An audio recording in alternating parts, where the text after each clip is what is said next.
আসসালামু আলাইকুম। আসার মিনি কিচেনে সকল বন্ধুদের স্বাগত জানিয়ে শুরু করছি। আজকে আমি নিয়ে এসেছি বেতো শাকের একটি রেসিপি নিয়ে। আলু বেগুন বড়ি দিয়ে বেতো শাকের রান্না। আর এইভাবে বেতো শাক রান্না করলে কিন্তু খুবই টেস্টি হয়, আর গরম গরম ভাতের সঙ্গে খেতে কিন্তু দারুণ লাগে। আর যারা বেতো শাক খেতে পছন্দ করে না তাদেরকেও এইভাবে রান্না করে দিলে কিন্তু আঙুল চেটে পুটে খেয়ে ফেলবেন। তো চলুন বেতো শাকের রেসিপিটি দেখে নেওয়া যাক। আর যারা আমার নতুন বন্ধু ভিডিওটি দেখছেন অবশ্যই আমার চ্যানেলটি সাবস্ক্রাইব করে আমার পাশে থাকবেন। বেতো শাক রান্না করার জন্য এখানে আমি নিয়েছি 300 গ্রাম বেতো শাক নিয়েছি। আর শাকগুলো আমি খুব ভালো করে বেছে কেটে পরিষ্কার করে ধুয়ে নিয়েছি। এখানে আমি নিয়েছি একটা মাঝারি সাইজের কাঁটা বেগুন, দেখুন ছোট ছোট করে এরকম করে কেটে নিয়েছি। আর নিয়েছি একটা মাঝারি সাইজের আলুটাও আমি এরকম ছোট ছোট করে কেটে নিয়েছি। আর নিয়েছি 6-7টা মতো সিমগুলো ছোট করে কেটে নিয়েছি। আর নিয়েছি কয়েকটা বড়ি। আর এখানে আছে 3টে কাঁচা লঙ্কা, আর লাগবে রসুন, আর ফোড়নের জন্য দেবো 2টো শুকনো লঙ্কা। তো এগুলো দিয়ে আমি বেতো শাক রান্না করব।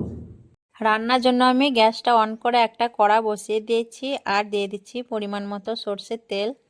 তেলটা দিয়ে আমি খুব ভালো করে গরম করে নেব। তেলটা ভালো করে গরম করে নেওয়ার পর আমি বড়িগুলো গরম তেলের মধ্যে দিয়ে দিলাম। একটু নাড়াচাড়া করে লাল লাল করে ভেজে নেব।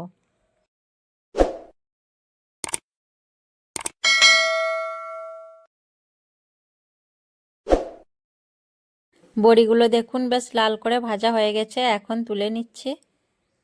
বড়িগুলো ভেজে নেওয়ার পর আমি ওই তেলের মধ্যে আলুগুলো দিয়ে দিচ্ছি, আর দিয়ে দেবো বেগুনগুলো। তারপর আমি দিয়ে দিচ্ছি হাফ চামচের মতো নুন, আর সামান্য পরিমাণে হলুদ গুঁড়ো দিয়ে আমি নাড়াচাড়া করে আলু আর বেগুন লাল লাল করে ভাজতে থাকবো। আলু আর বেগুন কিছুক্ষণ নাড়াচাড়া করে নেওয়ার পর আমি দিয়ে দিলাম কেটে রাখা সিমগুলো। দিয়ে আবার আমি বেশ কিছুক্ষণ নাড়াচাড়া করে ভেজে নেব। তারপর দেখুন আমি ঢাকনা দিয়ে ঢেকে আলু বেগুন সিম ভেজে নেব। এতে করে আলুটা ভালোভাবে সেদ্ধ হয়ে যাবে। আর আমি মাঝে মধ্যে ঢাকনাটা খুলে নাড়াচাড়া করে নেব। তো আমি 2-3 মিনিটের মতো এভাবে ভেজে নেব। 2 মিনিট পর আমি ফিরে এলাম, আর 2 মিনিট আমি ঢাকনা দিয়ে ঢেকে আলু বেগুনগুলো ভেজে নিয়েছিলাম। দেখুন লাল লাল করে ভাজা হয়ে গেছে আলু বেগুন। এর থেকে আর বেশি আমি ভাজবো না। এখন একটা ঝাঁঝরা দিয়ে আমি আলু বেগুনগুলো তুলে নিচ্ছি।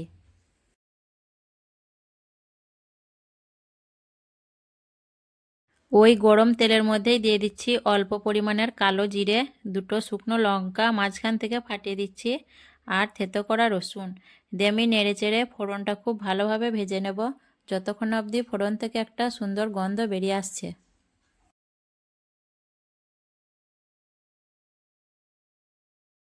ফোড়নটা দেখুন আমার লাল লাল করে ভাজা হয়ে গেছে, আর ফোড়ন থেকে খুব সুন্দর গন্ধ বেরিয়ে আসছে।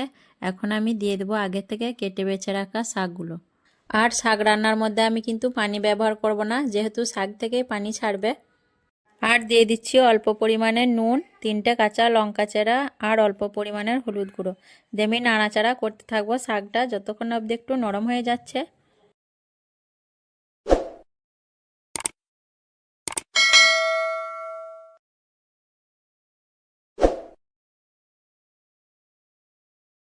শাকগুলো দেখুন একটু নাড়াচাড়া করে নেওয়ার পর অনেকটাই নরম হয়ে এসছে। আর এখন আমি ঢেকে দিয়ে লো ফ্লেমে 3-4 মিনিট মতো রান্না করে নেব। আর এই শাকগুলো সেদ্ধ হতে খুব বেশি সময় লাগে না। 3 মিনিট লো ফ্লেমে রান্না করার পর আমি ফিরে এলাম, আর শাকটা একটু নাড়াচাড়া করে আমি দেখে নেব। আর শাকটা থেকে দেখুন পানি ছেড়ে দিয়েছে, আর শাকটা প্রায় সেদ্ধ হয়ে এসছে। তো এখন আমি একটু নাড়াচাড়া করে নেব। তারপর আমি দিয়ে দিচ্ছি আগে থেকে ভেজে রাখা বড়ি, আলু বেগুন ভাজা সবগুলোই দিয়ে দিলাম। দিয়ে আমি ভালো করে নাড়াচাড়া করে শাকের সঙ্গে আলু বেগুন বড়িগুলো খুব ভালো করে মিশিয়ে নেব। আর শাকের পানিটা থাকতে থাকতে কিন্তু আলু বেগুন বড়িগুলো দিয়ে দিতে হবে, তাহলে খুব ভালোভাবে সব কিছু সেদ্ধ হয়ে যাবে। সব কিছু মিশিয়ে নেওয়ার পর দিয়ে দিচ্ছি হাফ চামচ চিনি। চিনিটা দিলে শাকের স্বাদটা খুব ভালো হবে। যারা চিনি খেতে পছন্দ করেন না, না দিতেও পারেন, না দিলে কোনো অসুবিধা নেই। চিনিটা দিলে কিন্তু শাকের স্বাদটা খুব ভালো হয়। দিয়ে আবার আমি নাড়াচাড়া করে চিনিটা সবজিগুলোর সঙ্গে মিশিয়ে নেব। দিয়ে ঢেকে দিয়ে আমি লো ফ্লেমে 2-3 মিনিটের মতো রান্না করে নেব, তাহলে সব কিছু খুব ভালোভাবে সেদ্ধ হয়ে যাবে। আবারও 3 মিনিটের মতো লো ফ্লেমে রান্না করার পর আমি ফিরে এলাম। আর আমি একটু নাড়াচাড়া করে দেখে নেব। আর দেখে বোঝা যাচ্ছে সব কিছুই ভালোভাবে সেদ্ধ হয়ে গেছে, তবুও আমি একটু চেক করে দেখে নেব ঠিকঠাক সেদ্ধ হয়েছে কি না। তো আলু খুব ভালোভাবে সেদ্ধ হয়ে গেছে, সিমটাও সেদ্ধ হয়ে গেছে। তো রান্নাটা এখন আমার কমপ্লিট। আমি একটু নাড়াচাড়া করে গ্যাসের ফ্লেমটা বন্ধ করে দেব। আর যারা বেতো শাক খেতে পছন্দ করেন না তারা অবশ্যই একবার এইভাবে রান্না করে খেয়ে দেখবেন। গরম গরম ভাতের সঙ্গে খেতে খুবই অসাধারণ লাগে। এতটাই টেস্টি হয় এই শাক রান্নাটা যে শুধু শাক দিয়ে এক থালা ভাত খাওয়া যায়। আলু, বড়ি, বেগুন দিয়ে বেতো শাকের রেসিপি কেমন লেগেছে অবশ্যই কমেন্টে জানাবেন। ভালো লাগলে লাইক করবেন, শেয়ার করবেন আর আমার চ্যানেলটি সাবস্ক্রাইব করে আমার পাশে থাকবেন। আসবো আবারও অন্য কোনো রেসিপি নিয়ে। সকলে ভালো থাকবেন, সুস্থ থাকবেন। আল্লাহ হাফেজ।